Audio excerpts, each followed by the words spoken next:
Hello everyone, welcome to my channel good days pharmacy. तो जो आज का टॉपिक रहेगा वो रहेगा एंटी हिस्टामिन्स का।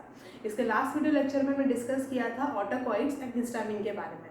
इसके लास्ट 2 वीडियो लेक्चर में अपलोड कर दिए हैं, तो उसमें मैं डिस्कस किया ऑटोकॉइड्स के टाइप क्या होते हैं, हिस्टामिन के कितने टाइप के होते हैं, उसका फिजियोलॉजिकल रोल क्या है। ठीक है, अगर आपने वो वीडियो लेक्चर नहीं देखा है तो आप मेरे चैनल पर जाकर उसको देख सकते हैं। ठीक है, आज उसका पार्ट 3 रहेगा एंटी हिस्टामिन्स के बारे में। अब तक हम पढ़ रहे थे हिस्टामिन क्या होता है, हिस्टामिन का क्या रोल है। ठीक है, हिस्टामिन बेसिकली जो है हमारी बॉडी में एलर्जी को इंड्यूस कराता है, एलर्जी को कॉज कराता है।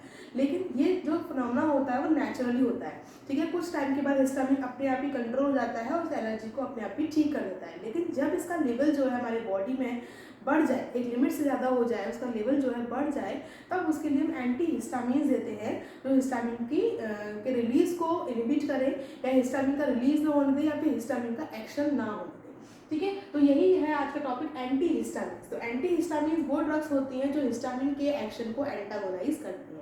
ठीक है, नेक्स्ट आते हैं इसके क्लासिफिकेशन पे।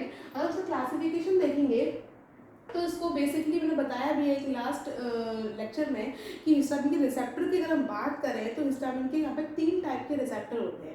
ठीक है, मेन इसके 3 रिसेप्टर्स होते हैं। तो उसमें से H1 और H2 उसके मेन रिसेप्टर हैं जिसके अगेंस्ट ही मेडिसिन आती है एंटी हिस्टामिन। ठीक है, H3 रिसेप्टर है, H3 एंटागोनिस्ट अभी तक ऐसा नहीं है। और बेसिकली क्या है, H3 एंटागोनिस्ट जो होते हैं, जो H3 रिसेप्टर होता है वो हिस्टामिन के लेवल को ऑलरेडी कम ही करता है। ठीक है, तो मेन यहाँ पर हमारे 2 रिसेप्टर हैं H1 एंड H2। तो इन्हीं के एंटागोनिस्ट हम यहाँ पर पढ़ेंगे कि H1 रिसेप्टर के एंटागोनिस्ट क्या है, जो H1 रिसेप्टर पे हिस्टामिन आके बाइंड कर रहा है। ठीक है, उसके एक्शन को एंटागोनाइज करते हैं, वो हमारे H1 एंटागोनिस्ट होते हैं। H2 एंटागोनिस्ट कौन से होते हैं, जो H2 रिसेप्टर को एंटागोनाइज करती हैं, क्योंकि हमारी बॉडी में इसके मेन 2 रिसेप्टर हैं और जो डिफरेंट लोकेशन पे ये प्रेजेंट है। ठीक है, मैंने बताया भी है कि इसकी लोकेशन कहाँ होती है, H1 रिसेप्टर की लोकेशन कहाँ है, H2 रिसेप्टर की लोकेशन कहाँ है। ठीक है, तो हिस्टामिन जो है वो अपने रिसेप्टर पे आके बाइंड करेगा, तो वो जिस भी रिसेप्टर पे आके बाइंड करेगा तो उसके अलग अलग एंटागोनिस्ट है। अगर हम बात करते हैं यहाँ पे 2 मेन क्लासिफिकेशन है, H1 antagonist and second is H2 antagonist. ठीक है, फर्स्ट हम बात करते हैं H1 एंटागोनिस्ट की। तो H1 एंटागोनिस्ट में भी इसको मेन 2 कैटेगरी में क्लासिफाई किया गया है, 2 कैटेगरी में डिवाइड किया गया है।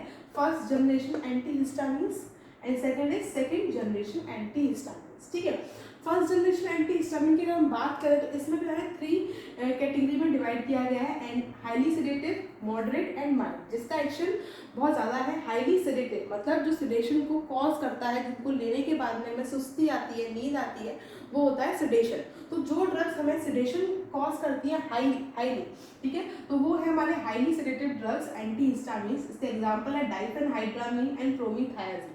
आप लोगों ने नाम भी सुना होंगे, कफ सिरप्स वगैरह में mainly anti histamine, anti allergic drugs ही मिलाई जाती हैं। तो उसमें डाइफेनहाइड्रामीन देखने को मिलेगा, या फिनाइलामीन देखने को मिलेगा, क्लोरफेनाइलामीन देखने को मिलेगा। तो ये हमारे एंटी हिस्टामिन्स ही है। ठीक है, तो हाईली सेडेटिव में हमारा एग्जाम्पल आता है डाइफेनहाइड्रामीन एंड प्रोमेथायाजीन का।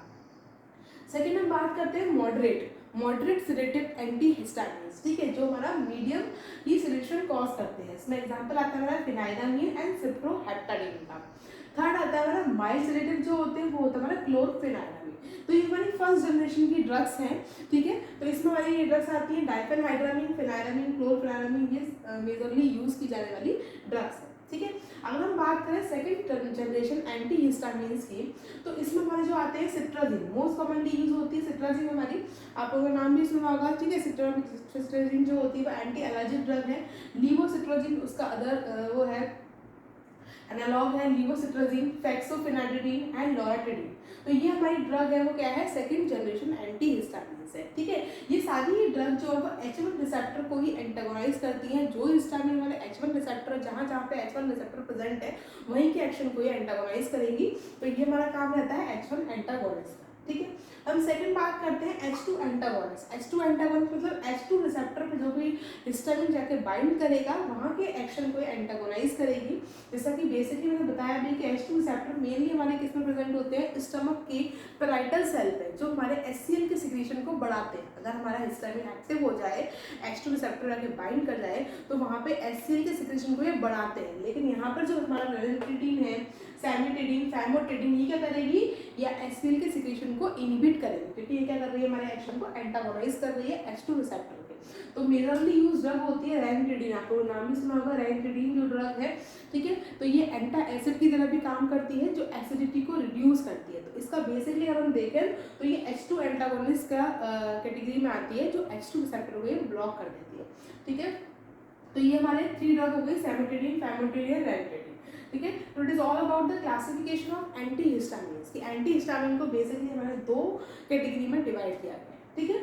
समझ में आया होगा आपको। अब नेक्स्ट हम बात करते हैं pharmacological action of anti histamines, ठीक है। तो यहाँ पर फार्माकोलॉजिकल एक्शन की बात करें तो बेसिकली अब यही है कि जो भी हिस्टामिन का एक्शन जो हमने लास्ट में पढ़ा था, जो भी हिस्टामिन का फार्माकोलॉजिकल एक्शन है, ठीक है, उसका ही जस्ट अपोजिट हो जाएगा किसका, एंटागोनिस्ट का एक्शन, ठीक है। ये तो आपको पता ही होगा कि जो भी एंटी का मतलब क्या होता है, अपोजिट एक्शन, ठीक है। तो जो भी हिस्टामिन का एक्शन जो हिस्टामिन वहाँ पे कॉज करा रहा था, एंटी हिस्टामिन क्या करेंगे, उसको इनहिबिट कराएंगे, ठीक है। तो हम यहाँ पे बात कर रहे हैं H1 एंटागोनिस्ट की। यहाँ पे सबसे पहले जो फार्माकोलॉजिकल एक्शन देखा गया है वो किसका है, H1 एंटागोनिस्ट का, जो H1 रिसेप्टर पे होके जो अपना एक्शन शो कर रहे हैं। तो फर्स्ट हम बात करते हैं एंटागोनिज्म ऑफ हिस्टामिन। सबसे मेजर काम ये इसका यही है, फार्माकोलॉजिकल एक्शन हम देखें तो एंटी हिस्टामिन सबसे क्या करेंगे, हिस्टामिन को एंटागोनाइज करेंगे। तो वही है फर्स्ट पॉइंट इसका, एंटागोनिज्म ऑफ हिस्टामिन, हिस्टामिन को एंटागोनाइज कर रहा है, मतलब जो हिस्टामिन कर रहा था उसको ही इनहिबिट करेंगे। जैसे कि यहाँ पे दे रखा है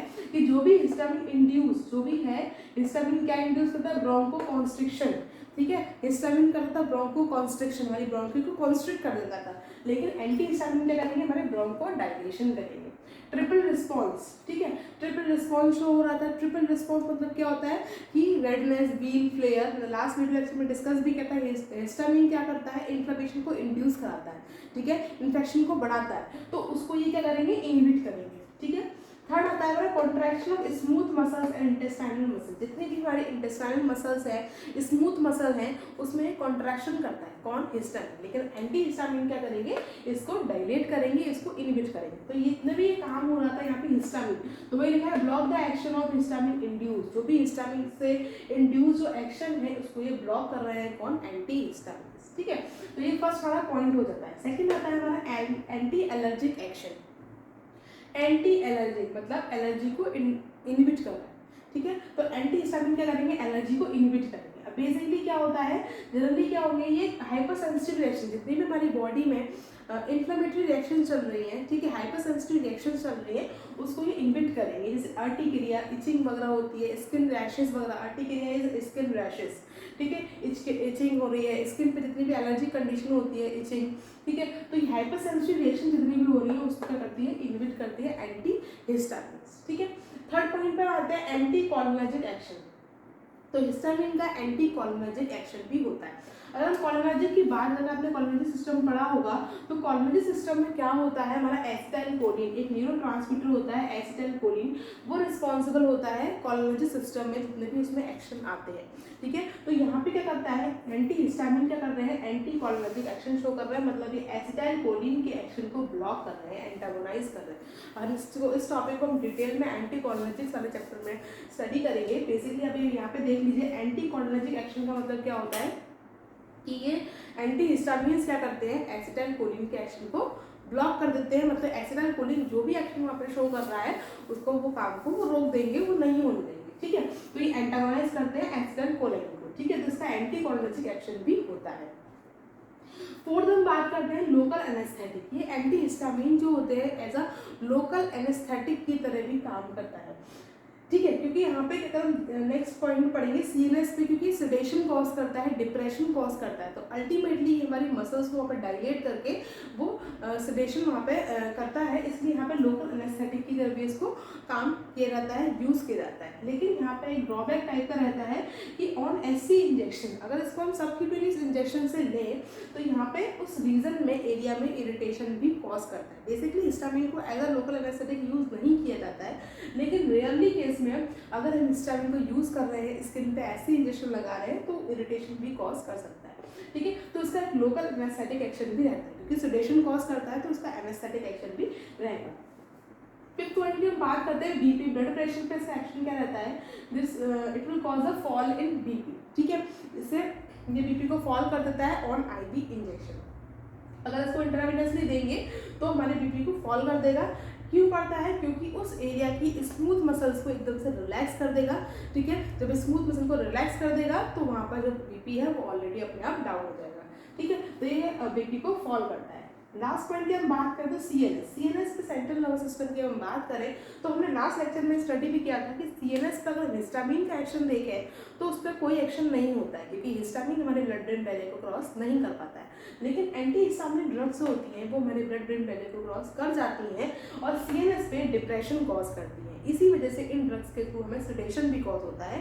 वही हमने यहाँ पर क्लासिफिकेशन में स्टडी किया, highly sedative, moderate sedative, mild sedative, क्योंकि ये ड्रग्स लेने के बाद में सेडेशन भी होती है। जितने भी कफ सिरप वगैरह होते हैं इसमें क्लोरोफेनारामिन, प्रोमेथाइजिन ये सब मिला होता है, तो कफ सिरप लेने के बाद में हमें सेडेशन आता है, नींद आती है, सुस्ती आती है, तो वो इन्हीं ड्रग्स की वजह से आती है, क्योंकि इसका जो एक्शन होता है वो डायरेक्ट हमारे ब्रेन पे होता है और ब्रेन में जाके ये हमारे ब्रेन सीएनएस को डिप्रेस करने लगता है, जिससे हमें सेडेशन होने लगता है, ठीक है। तो सीएनएस टेस्ट का सिंपल एक्शन रहता है डिप्रेशन का।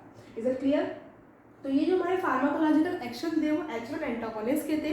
जो भी H1 रिसेप्टर के थ्रू जो भी एक्शन शो हो रहे हैं ये उसको एंटागोनाइज करेंगे। क्लियर है? अगर हम बात करें यहाँ पर H2 एंटागोनिस्ट के फार्माकोलॉजिकल एक्शन, तो यहाँ पर इसका कुछ मेजर फार्माकोलॉजिकल एक्शन नहीं है। यहाँ पर सिर्फ 2 लाइन में यहाँ पर डिस्क्राइब करेंगे कि जो भी हमारे H2 एंटागोनिस्ट का जो काम है वो क्या होता है।